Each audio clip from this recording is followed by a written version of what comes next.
Good evening and welcome to everyone, and thank you for coming out in such miserable weather, because this is a really, really special occasion to be able to host this first live annual meeting of the Commission for the Arts and Humanities, and to bring all of you, the public, in to be with us, to hear what we're doing, to listen to our commissioners, and to find out what's happening in this city in terms of the arts and culture. It's really, really quite exciting.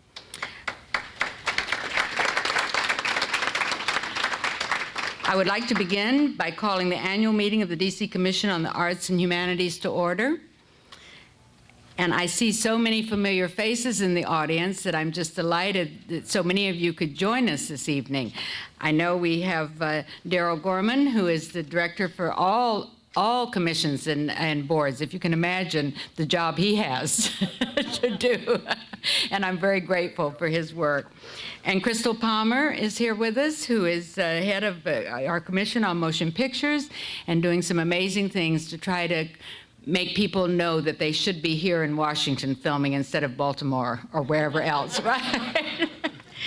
And I see Jennifer Culver-Payne. I'm so glad you're here, sweetie, and Louise Kennelly. Jennifer Culver-Payne's with our Cultural Alliance, and Louise is head of the DC Arts Collaborative. And then we are very honored to have Dorothy McSweeney with us, who has been made actually Chairman Emeritus for life of the DC Commission. It's great to have you here, Dorothy. And this annual meeting is really focusing with you, the audience, and we hope with everybody who may be watching us later on television, to let you know really what is happening in this city. It's very exciting, the changes that are occurring, and I think you're going to hear some very encouraging and exciting figures tonight and information about what all is going on. You know, my feeling all along has been that we are the nation's capital. We are really the capital of the Western world. And the only way to have a great, great capital city is to have great art, great architecture, great museums, great libraries, everything, because this is what makes life sustainable. And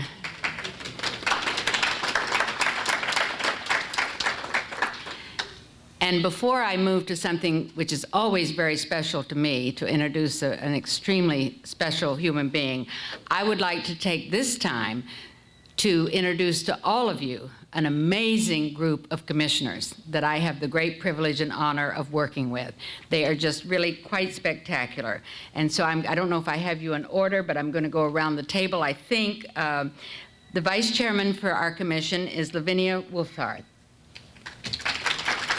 And we have Commissioner Marvin Bowser over on the other side. He's from Ward 7. And Commissioner Susan Clampett from Ward 6. Commissioner Chris Cowan. Is Chris here? He was here earlier. Anyway, he's from Ward 3. We have Commissioner Edmund Fleet from Ward 7, who's the head of the ARC, does amazing things there. We have Commissioner Rona Friedman from Ward 2. We have Commissioner Alma Gates from Ward 3. We have Commissioner Darren Glimpf from Ward 4. Darren. We have Commissioner James Laws from Ward 4. James. We have Commissioner Marianne Miller from Ward 3. We have Commissioner Jose Alberto Ucos from Ward 4. And Commissioner Gretchen Wharton from Ward 6.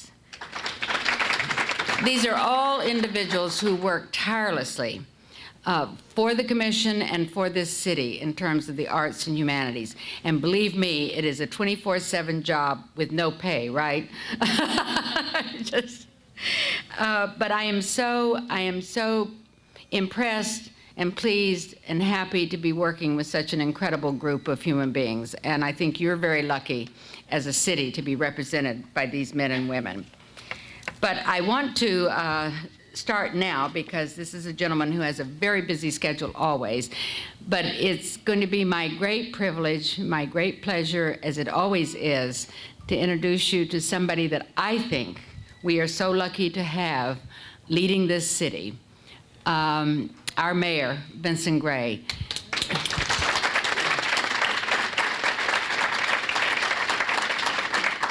He's not just a friend, and I believe he's a great leader for the District of Columbia, but he's also a great, great champion of the arts. He's been very, very supportive of everything that we have brought to him, everything that we've tried to do and that we're continuing to do, and I just can't thank this man enough for all that he's doing and for his vision on what really makes a livable, sustainable village. We have all the cranes up in the air thanks to him, and that is so exciting. But along with that, we are going to make sure that neighborhoods are enlivened with great art, great education, and great sports. So everybody, please give a wonderful welcome to Vincent Gray, our incredible mayor. Thank you, thank you, thank you. Thank you very much, and good evening, everybody. Good evening. I think our deputy mayor was somewhere behind me, because I was talking to him on the phone all the way down here. We left the building together. He did know the address, didn't he? Yeah, he's supposed to. Yeah, I'm sure he'll be here shortly. Victor Hoskins, who does such a dynamic job as well. It's been an interesting day in the city today. Yes. For those of you who may have noticed. Anybody notice the bill that we dealt with today?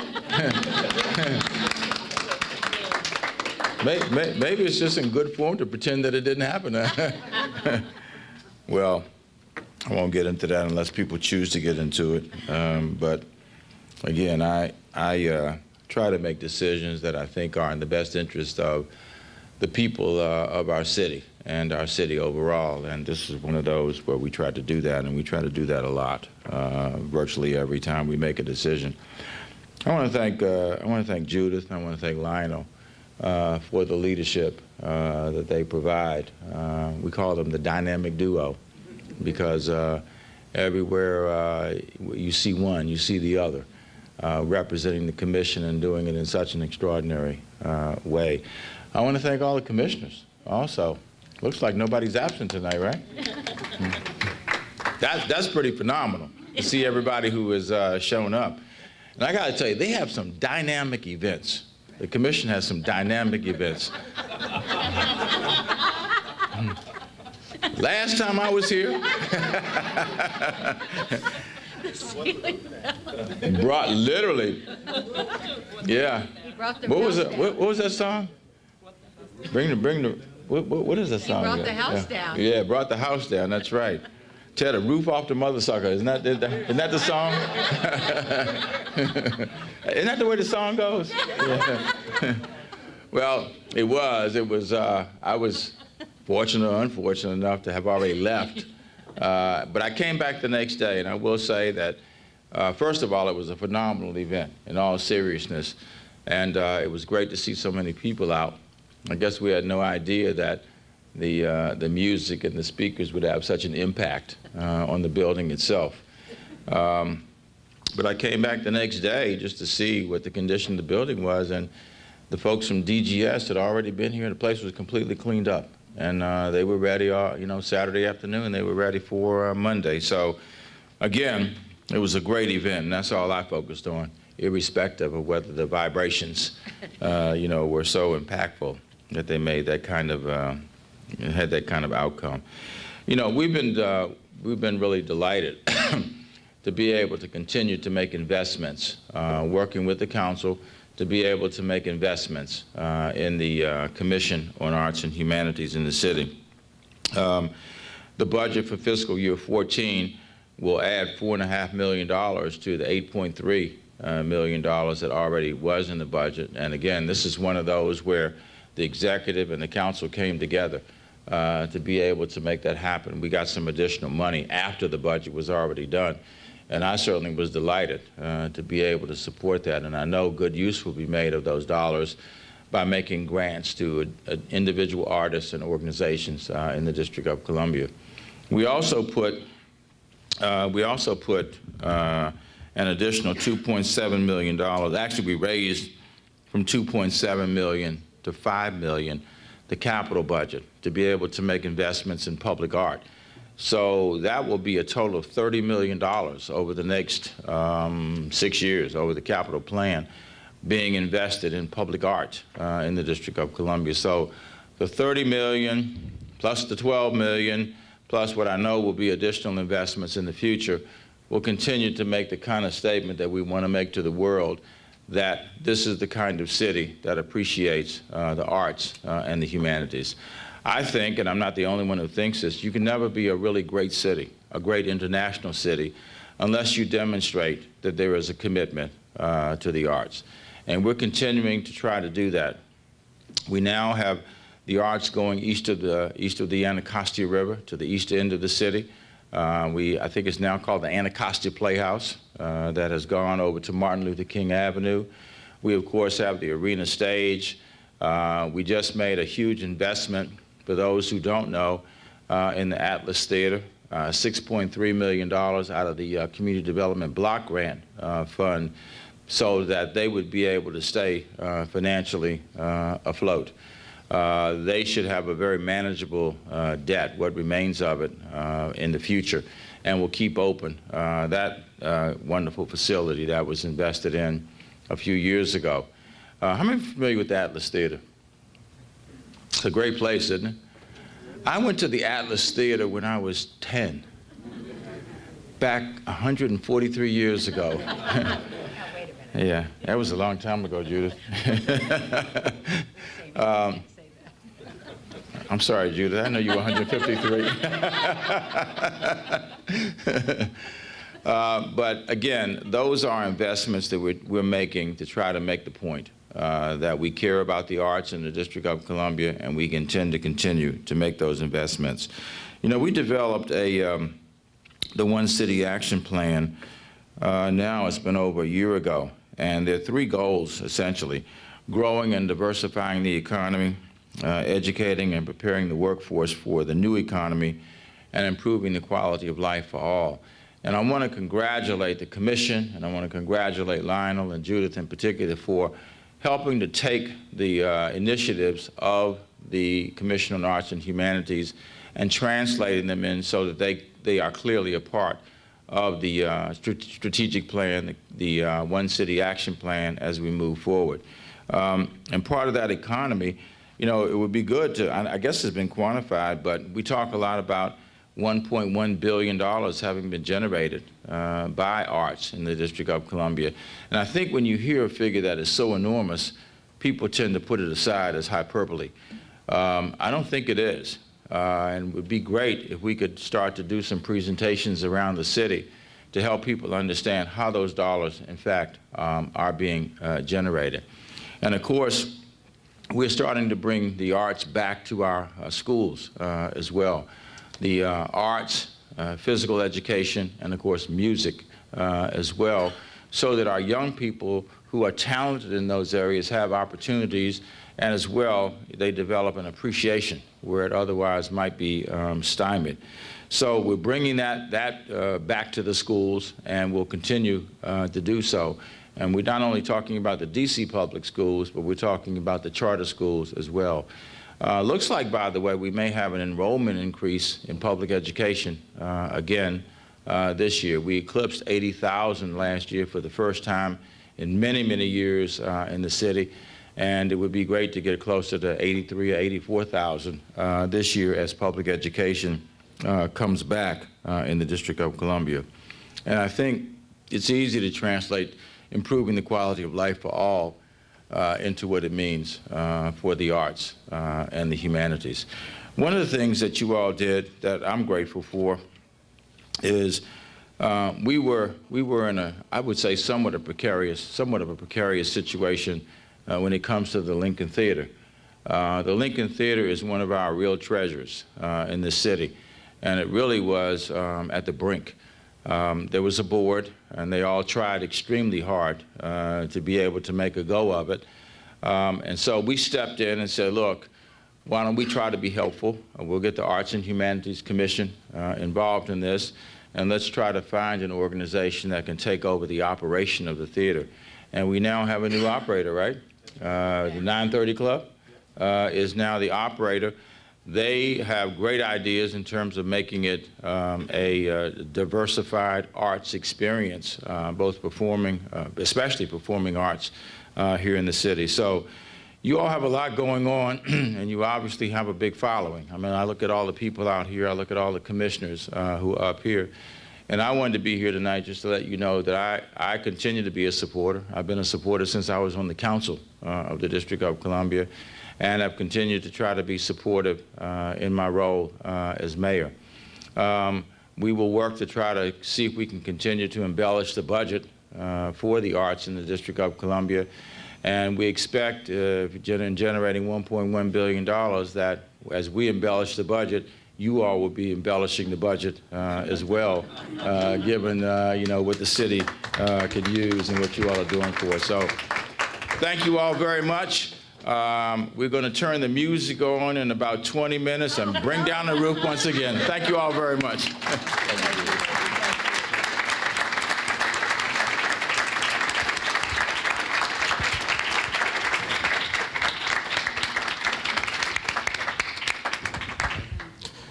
Thank you, Mr. Mayor, for those very kind words. And I ditto the comments that our chairman made about the support that we get from City Hall, especially our mayor. We are undeniably the envy of the country. When I talk to my state colleagues around the country, they are very envious. They either are experiencing declines in their budget or flat lines, but our city, because of this mayor, is really realizing a lot of economic development, and we really should acknowledge that. The other thing is, and I think the mayor remembers this, of course, when he was a Ward 7 council member, and I was intimately involved, he established the Ward 7 Arts Collaborative, a group to help galvanize support for the arts in Ward 7, and that was really the lifeline that started that whole effort to really begin to reach out to the underserved community. And he mentioned the Lincoln Theater. That was our special project. Thank you, Mr. Mayor. It was very exciting. Thanks to a lot of people who were involved in the strategic planning. I think we have found an operator that will sustain it for years to come. The IMT, which is the owner of the 930 Club, which means it's my theater. So we're very excited about that. They hit the ground running. Their first show was on September 4th, and they have 18 shows already lined up, and 3 of them are sold out, and they're adding new additional nights to those shows. So we're very excited that the Lincoln Theater, as a lifelong resident of Washington, D.C., the Lincoln Theater meant a lot to me. I grew up there. It was my babysitter. My mother would drop me off. How many of you all remember when you got more than one movie at a time and you got a cartoon and you could stay there all day? That's not the experience you get in the movie theater now. You actually, after the movie, you have to go. So I was very excited. That's right. That's right. I'd like to also take this opportunity to introduce someone who's very special that's here outside of the ones who were already acknowledged, our Poet Laureate, Dolores Kendrick, who's doing an amazing job with the literary community.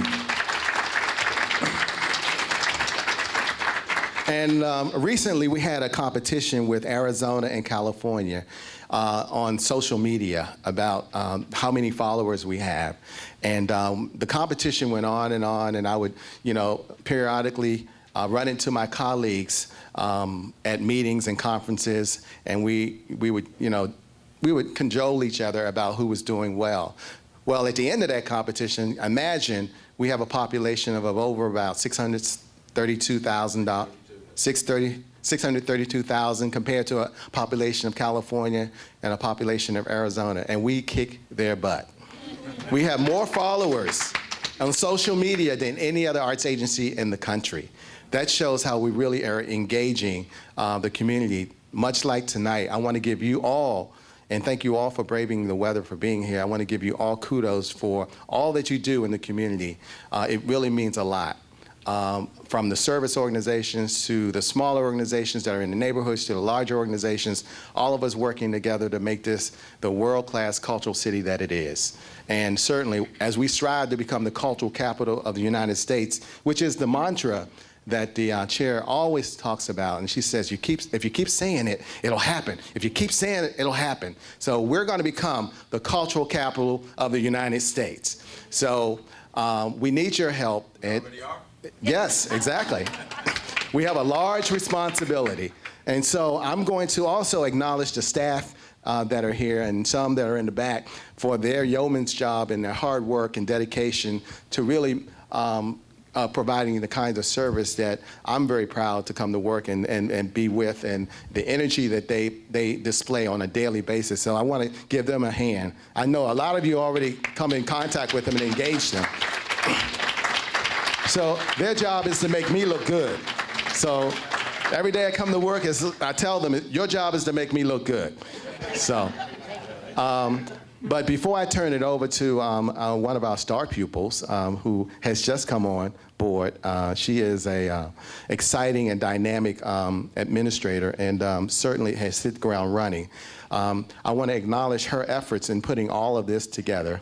She is our legislative and community outreach liaison. She is Victoria Mary Fatine, right? She has done an amazing job at putting all of this together, reaching out. We will be doing more engagement to the community. It's an exciting time in Washington, D.C. The arts are positioned to really go higher. We are going boldly forward. That is the mantra. We're going boldly forward. And I'm going to keep saying that until it happens. But we're going boldly forward. Come on, repeat that. We're going boldly forward. Okay. So I bring to the stage Victoria, who will then lead us into the committee reports. So thank you all for being here. You're fabulous. Thank you for braving the weather and all. And it's an exciting time in Washington, D.C.